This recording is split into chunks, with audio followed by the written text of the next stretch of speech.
Talibé, allez, le temps pour nous de joindre Maître Samori Traoré revient sur cette ordonnance, cette décision de la Cour de justice de la CEDEAO qui continue de souffrir en Guinée. Oui, qui continue de souffrir, vous le savez, après donc cet arrêt qui demande aux autorités guinéennes de libérer immédiatement les trois sœurs, l'ancien Premier ministre Kassori Fofana, le docteur Mohamed Diané et Oyegui Lavoki. Donc un arrêt qui est tombé le 16 octobre dernier. Le pôle d'avocats des trois a finalement saisi un huissier qui a donc introduit un commandement, une signification commandement qui donc demande au procureur près la CRIEF de libérer immédiatement et sans condition les trois anciens dignitaires. Et en tout cas, cette signification a été envoyée vendredi dernier. Et hier, on apprenait que donc Dr Mohamed Diané en question n'avait pas pu comparaître par devant la CRIEF où son procès se poursuivait. Et en tout cas, séance tenante, le juge audiencier a accordé une autorisation à Mohamed Diané lui permettant d'aller se faire soigner. Donc, de se faire soigner en tout cas dans une clinique de la place. Alors, quelle est la raison de son absence? Est-ce que c'est uniquement parce qu'il est malade ou, comme certaines sources nous le disent, il y avait également, en plus de son état de santé, et que Dr Mohamed Diané aurait dit qu'il ne se présenterait pas, il ne comparaîtrait que lorsqu'il sera fait application de l'arrêt de la CEDEAO, de la Cour de justice de la CEDEAO. Allez, on va essayer de vérifier tout ceci auprès de l'un des membres du pool d'avocats des trois anciens dignitaires, en l'occurrence Maître Almami Samori Traoré, qui est en notre compagnie. Bonjour Maître Traoré. Bonjour avocat et bonjour à tous vos auditeurs. Merci d'avoir accepté notre invitation. Oui, Talibé. Maître, entre l'état de santé du docteur Mohamed Diané et un éventuel refus de sa part de comparaître exigeant que l'arrêt de la CEDEAO, la Cour de la CEDEAO soit appliquée, qu'y a-t-il de vrai ou de faux dans ces deux versions? Quel est le vrai motif de l'absence du docteur Mohamed Diané devant la chambre de jugement de la CRIEF hier? Et je voudrais dire que nous étions payés que la Cour ait décidé d'autoriser le docteur à se faire soigner en Guinée sous escorte de garde pénitentiaire suite à une demande d'examen de bilan qui a été présenté depuis juillet 2023, je rappelle.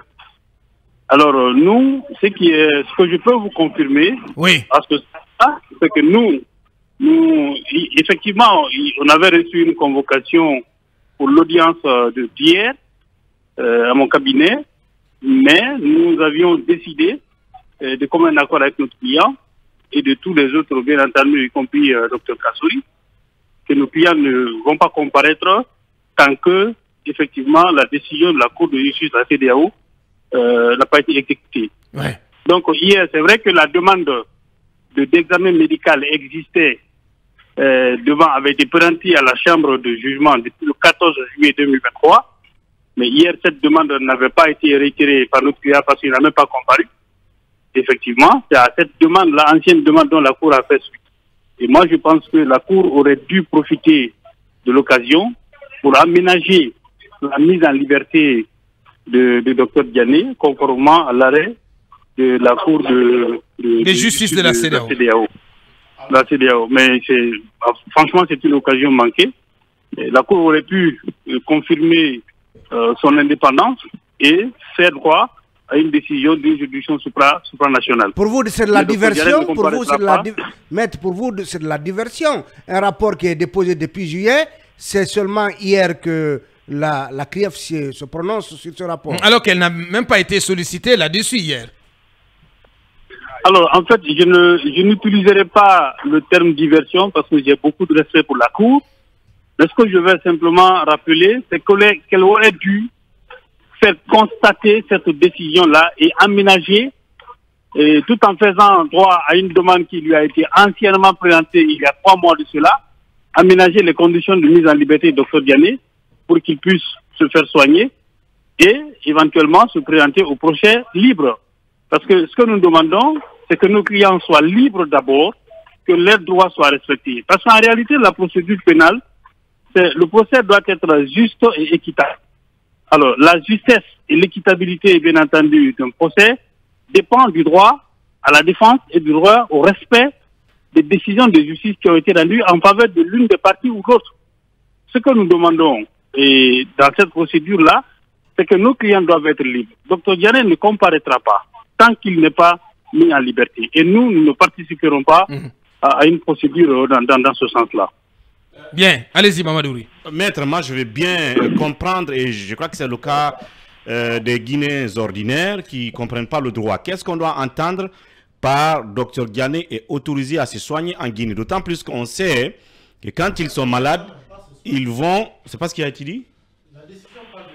Examens en Guinée. Ah bah parce que moi... Autorisé à passer des examens médicaux. Ce qui transparaît, c'est se soigner. C'est la même chose un peu. Maintenant, ok. Apprenons le concept alors, examens médicaux. Ouais. Ce qu'on sait, c'est que quand ils sont malades, soit ils sont à Donka ou à l'hôpital chino-guinéen, quelque chose comme ça, ou à l'infirmerie de la maison centrale. Mais quand on dit autorisé à se soigner en Guinée, on a tendance à comprendre au premier degré qu'il est libre, je veux dire, d'aller à la maison et de se soigner qu'en Guinée. Deuxièmement, par rapport à leur libération, par rapport à la décision de la Cour de justice de la CEDEAO, on nous a dit ici dans ce studio, je crois que c'était un homme de droit aussi, que la Cour, donc la Guinée, à travers la Cour, a un délai, je crois que c'est 1 mois. Passé ce délai, s'ils ne sont pas libres, de leur côté, ils peuvent remonter cette information au niveau des chefs d'État qui peuvent envisager des sanctions. Est-ce que ce délai est déjà échu? Ok, je vais commencer par votre première question. D'abord, je ne suis pas dans l'esprit de la Cour et je n'ai pas la décision en face de moi. Mais ce que j'ai pu lire dans les médias, c'est que Dr Diané est autorisé à se faire soigner dans une clinique de la place sous escorte de garde pénitentiaire. Et à ses frais. Ce qui laisse entendre clairement, voilà, et à ses frais. Et ce qui laisse entendre clairement qu'il n'est pas libre. La Cour n'a pas, bien que la décision en fait lui a été signifiée, et à toutes les autorités, avant même la date d'audience d'hier, n'a pas pu prendre en considération la décision qui a été rendue par la Cour de justice de la CEDEAO. Je voudrais apporter une précision avant de répondre sur votre dernière question. C'est que j'ai l'impression que les gens confondent l'institution qui est la CEDEAO à la Cour elle-même. En réalité, c'est une juridiction, en fait. Ce n'est pas une institution politique. Ce sont les juges qui ont été désignés par les États membres. Ces juges-là viennent des États partis. Je rappelle actuellement que le secrétaire, je crois, exécutif du Conseil supérieur de la magistrature de Guinée, M. Boiro, a siégé au sein de cette juridiction-là en tant que représentant de la Guinée, en tant que juge. Ouais. Donc ce n'est pas une décision politique, c'est une décision juridictionnelle. Maintenant, pour revenir à votre question, pour dire que la Guinée a un délai pour l'exécuter, non. La Guinée n'a aucun délai pour exécuter la décision de la CEDEAO. L'article 62 du règlement de procédure est clair. La décision de la Cour de justice de la CEDEAO a force obligatoire. L'article 15 du protocole est clair. La décision est exécutoire nonobstant recours. Ce qui signifie que l'État a sans délai.